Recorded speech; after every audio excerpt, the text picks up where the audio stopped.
What's going on, everybody? Welcome back to Dylan Talks Tone. Today we are going to revisit an old video that I made before, now that I have the technology to show you something I wasn't able to show you before. So we're going to talk about the screws on a humbucker. Should they be adjusted? How much difference does it make? Yeah, let's get into it.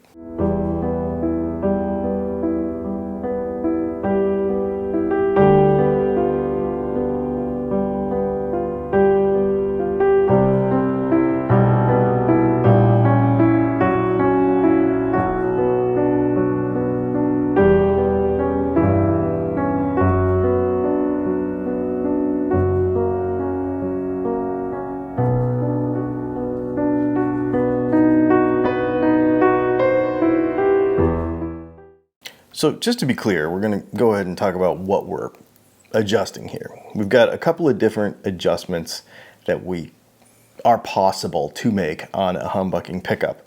One is we've got the two outside screws here to adjust the pickup height, right? But a lot of people take to adjusting these screws on the humbucker itself. And so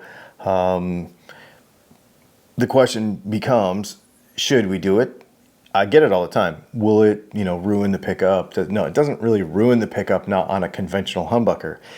But should we do it? Is it that big a deal? Why or why not would we do this? Does it make it better? Does it make it worse? Does it make it stronger? Does it make it weaker? All those questions, right? So first of all, what we should do is we should understand the design of a humbucking pickup. In order to do that, we actually need to go back a step. We need to go back to the P90, and not the soap bar P90, because most soap bar P90s, almost all the way back, have had screws. Okay, we need to go back to the dog ear, because that was basically like the original sort of P90 in early jazz boxes and etc. That they put into pickups like or guitars like ES-125, etc. Of course, they were bolted straight to the body, right? And if you take this black plastic cover off, there's a base plate in here with these little dog ears that stick out. That's why it's called a dog ear. And it's bolted straight to the body. So the only way to adjust the pickup height on this guitar is to put the screws up and down.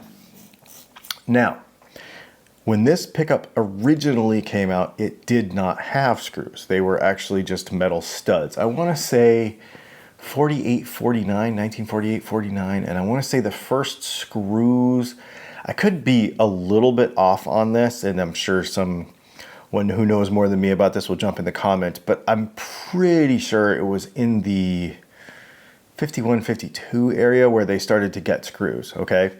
And they started to be adjustable, which would make sense in a pickup that is fixed into the guitar if you wanted to adjust the pickup height for tonal reasons. It would make sense, okay? So that's where pickup adjustment started. Now you got to think, on a Stratocaster or a Telecaster of the same era, there were no pole piece adjustments because they were just magnets, right, stuck into the bobbin. So they would adjust the entire height, but they were mounted into a pickguard, not into the solid body of the guitar. So there was a different kind of design ethos going there. So now let's jump into the next step in the evolution of the pickup, and that is Seth Lover's PAF. So now the PAF design that we all know and love, the one that's in this Les Paul right here, and I don't mean this particular wind, this is a slash guitar, but I'm just saying the PAF design in general is actually not the original design. The original design did not have holes in the cover, and it did not have screw pulls at all. Here is a photo of version 2 of the original humbucker, and this is actually in Seth Lover's hand. This is a photograph of it. I found it on the internet this morning. It is very interesting because if you'll notice they're all slugs. There's no screws, okay? This was actually kind of version 2 of the original. when he applied for the patent. So here is a copy of the patent. So the patent, this is before, PAF, this is patent applied for, this is before anything. He originally designed the pickup to have slugs on both sides.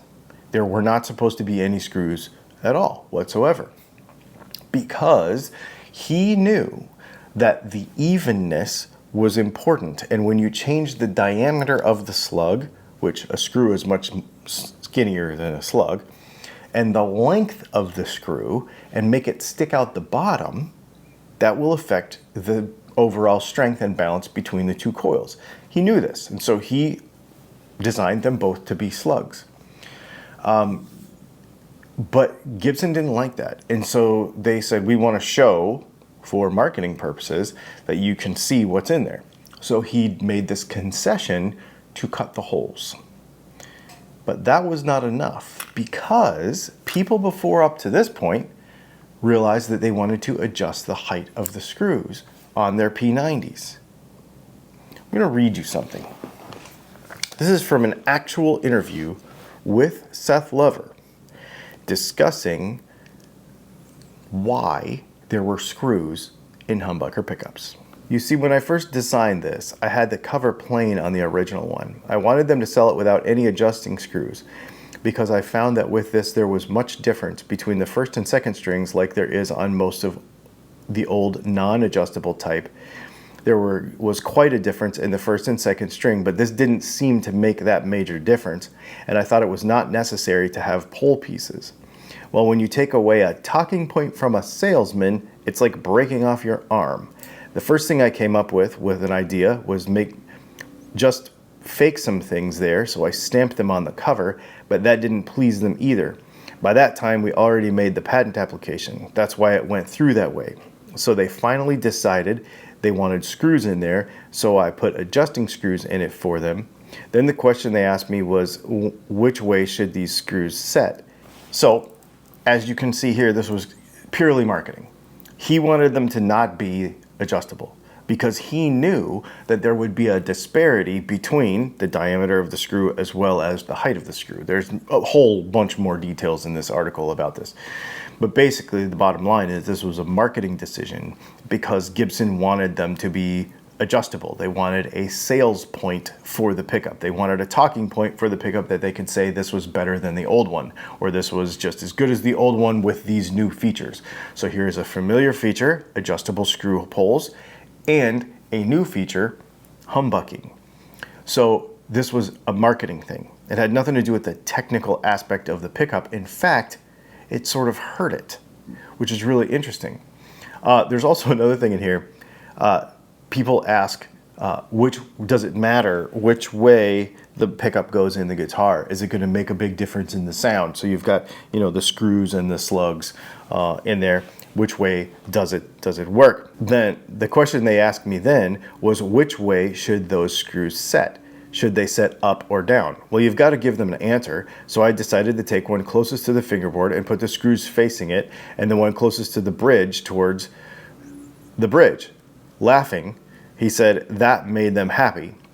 They had a set way that it should be set. It only amounted to turning the pickup around. So it's just so funny to me that people get so bent about stuff. And this was really like, I don't know. It's just a marketing thing.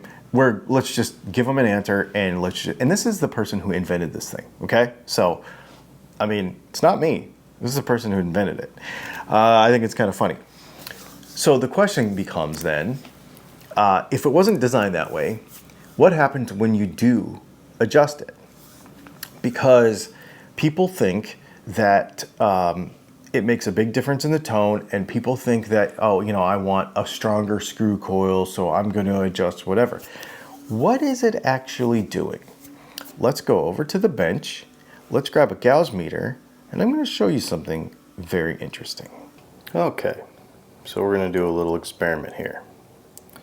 We've got one screw all the way bottomed out, and we've got one screw pulled kind of way up, okay? So we're going to go ahead and put the tester on here, and we're going to, hang on, let's go to Giles, there we go.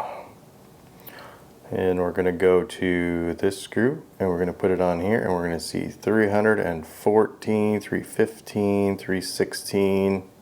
We'll call it 316 because it bounced up to 317, so average. Yeah, okay. Now come over here to the one that's screwed up and we're definitely lower. 289, 288, 289, 288. So basically, as we screw this up further away from the pickup, it gets weaker. So how about that? Seth Lover knew this. I knew this. Anybody who really understands pickup design knows this. That a smaller diameter screw pulled up out of the bobbin is going to be weaker than a slug in the bobbin. Therefore, if you push the pickup down into the guitar and raise the screws up, you will actually have a weaker magnetic field for the string to exist within. Not stronger. Science.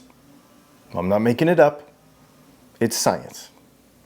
So, does that mean it doesn't make any difference? Absolutely not. Do whatever you want. If it gives you a sound that you like, absolutely do it for sure.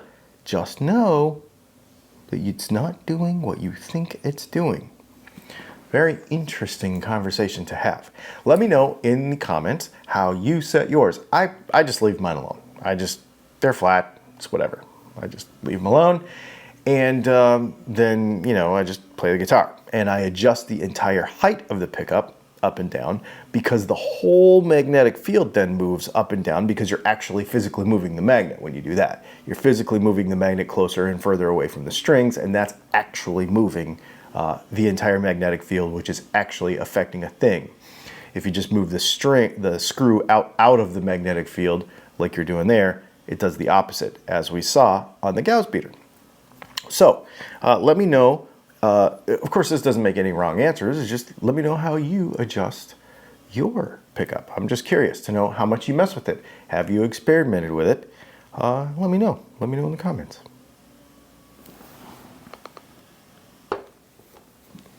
Check it out, my snake. He's going to bed for the morning. When it gets light in the morning, and then we've got all these lights going in here for the studio. And he's like, you know what? It's time for bed. So there he goes. That's a biggin. His name is Wyland. So I hope that helps. I hope that answers the question for you. Should I mess with my pickup screws, or should I just leave them alone and adjust the entire pickup height? Obviously, it's up to you. It's your guitar. I'm going to leave mine alone. Anyway, if you want humbuckers or pickups or anything like this, obviously we make them here. And so you can go to the link in the description, dylantalkstone.com, and you can buy some, because that's what we do. Thanks for hanging out today. Do me a favor and hit the subscribe button and the like button. We're getting real close to 100,000. It's pretty cool. And do me a favor, and any of those links in the description too, use those links. That's what supports the channel and keeps this whole part of it going. Thanks for hanging out, and we will see you tomorrow for the podcast.